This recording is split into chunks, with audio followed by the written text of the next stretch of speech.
Buenas noches, queridos estudiantes universitarios.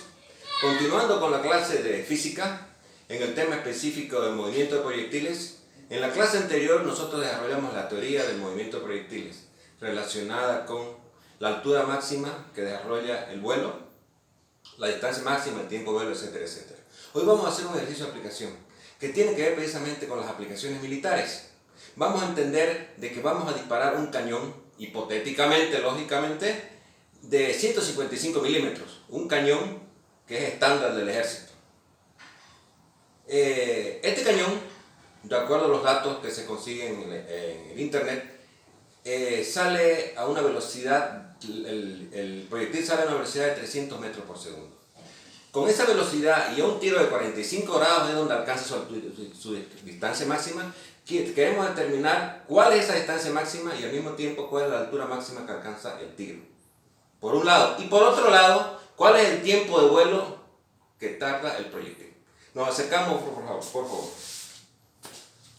Tenemos nosotros acá un tiro generado por un cañón de 155 milímetros, como estamos diciendo, un tiro que se desarrolla lógicamente en el plano XY. Sale con una velocidad inicial de 300 metros por segundo. Famoso tiro de artillería, cañón 155 milímetros. Ángulo de tiro 45 grados. ¿Por qué 45 grados? Porque con 45 grados alcanza su desplazamiento máximo el proyectil. Llega a una distancia máxima el proyectil. ¿Cierto? Entonces vamos a plantear la ecuación del movimiento, del proyectil. ¿Correcto? Entonces tenemos nosotros que los datos de entrada, queremos lógicamente calcular la altura máxima, el desplazamiento máximo del proyectil, a qué distancia desde el punto de tiro a qué distancia llega y toca en su superficie. La aceleración de la gravedad en superficie es 9.81 metros por segundo cuadrado. Es un dato de entrada. Entonces la ecuación del movimiento viene dada por y es igual a la tangente del ángulo de tiro por x menos un medio de la gravedad x cuadrado dividido entre velocidad al cuadrado multiplicado por el coseno del ángulo al cuadrado del ángulo de tiro. Reemplazando valores, tenemos nosotros que tangente de 45 grados multiplicado por x menos un medio de 9.81, que es la aceleración de gravedad, x cuadrada por b al cuadrado. La velocidad de tiro es 300 metros por segundo por el coseno de 45 grados elevado al cuadrado. Entonces, despejando me sale que la ecuación del movimiento viene dado por x menos 1.09 de x elevado a la menos 4 por x cuadrada. Esa es la ecuación del movimiento de ese proyectil. ¿Cierto? Entonces tenemos nosotros que el proyectil va a hacer este movimiento. A 45 grados. En la altura máxima, la derivada de la función que hemos encontrado ahorita es igual a 0. Cuando la derivada es igual a 0, lógicamente se ha generado la concavidad máxima de la curva, ¿cierto? Entonces derivamos respecto a x, vamos a encontrar que es igual a 1 menos 2 multiplicado por 1.09 por 10 a la menos 4 de x igual a 0. Entonces el desplazamiento x a la altura máxima va a ser igual a 4.587.15 metros. ¿Correcto? Es el desplazamiento medio donde alcanza su altura máxima. Y el desplazamiento total por la simetría va a ser 2 veces este desplazamiento x. Por consiguiente, el desplazamiento máximo que desarrolla el proyectil va a ser igual a 2x. 2 por 4.587.15 va a ser 9.174.31 metros. Eso equivale a 9.174 kilómetros. ¿Qué quiere decir? Que el proyectil del punto del disparo llega a 9.17 kilómetros de distancia. ¿Correcto? Ahora vamos a calcular cuál es la altura. ¿Qué altura alcanza el proyectil?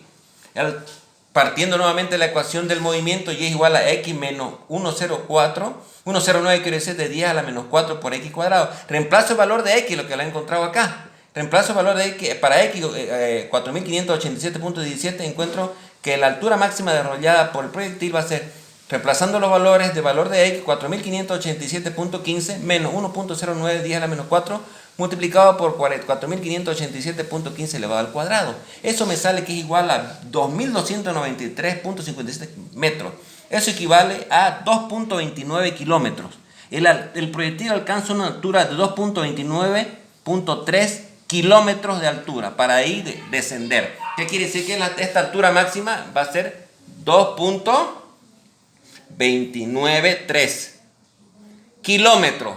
Llega a esa altura y empieza a descender, ¿cierto? Entonces, ¿cuál es el tiempo que tarda? ¿Cuál es el tiempo que tarda en el vuelo desde que sale el tiro hasta que llega y toca tierra? Va a ser igual a 2 veces por las demostraciones de la fórmula de la clase anterior, va a ser 2 veces la velocidad de disparo multiplicado por el coseno del ángulo, θ dividido entre la gravedad. Entonces va 2 por 300 por el coseno de 45 grados. Y eso me sale 43.24 segundos. El tiempo de vuelo del proyectil es 43.24 segundos. ¿Correcto? Eso es utilizando las ecuaciones del cálculo diferencial.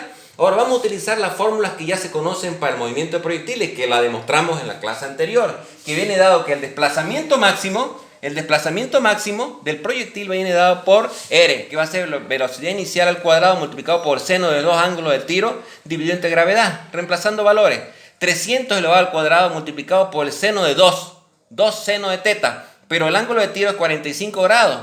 ¿Correcto? Entonces, reemplazando valores, X me sale igual a 9174.31, que fue el mismo valor que encontramos acá, utilizando el cálculo diferencial, utilizando la potente herramienta matemática que es el cálculo diferencial.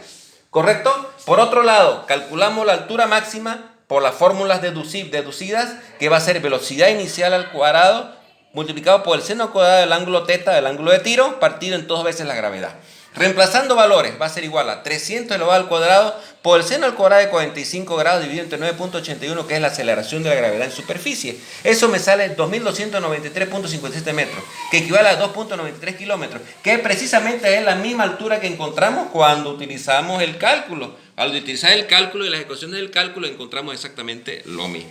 ¿Correcto? Entonces vemos nosotros las grandes aplicaciones que tiene la física al campo militar. A todos los campos donde usted quiera verla la física, tiene sus aplicaciones. Y al mismo tiempo la herramienta de la matemática. Porque el lenguaje de la matemática, el lenguaje de la física, quiero decir, es la matemática. Y la herramienta más potente que tiene la matemática se llama el cálculo diferencial, inventado por don Isaac Newton. ¿Correcto? Entonces, este mismo ejercicio se puede extrapolar. Nosotros sabemos que un cañón de 155 milímetros haciendo disparos a 9.17 metros impacta al enemigo. Vamos a hablar de un enemigo hipotético que está a 9 punto y pico kilómetros. Ahora, ¿qué pasa si el enemigo está más cerca y la batería de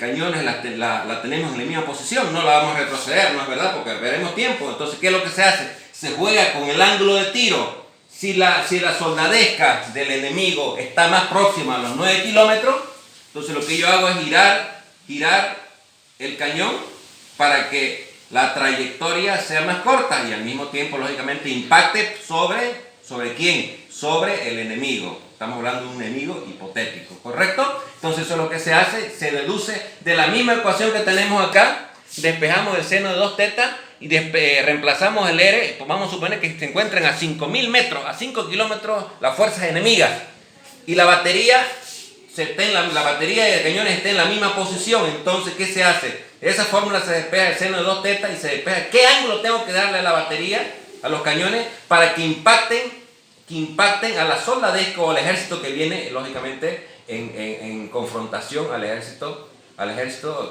que está con el emplazamiento de baterías de cañones.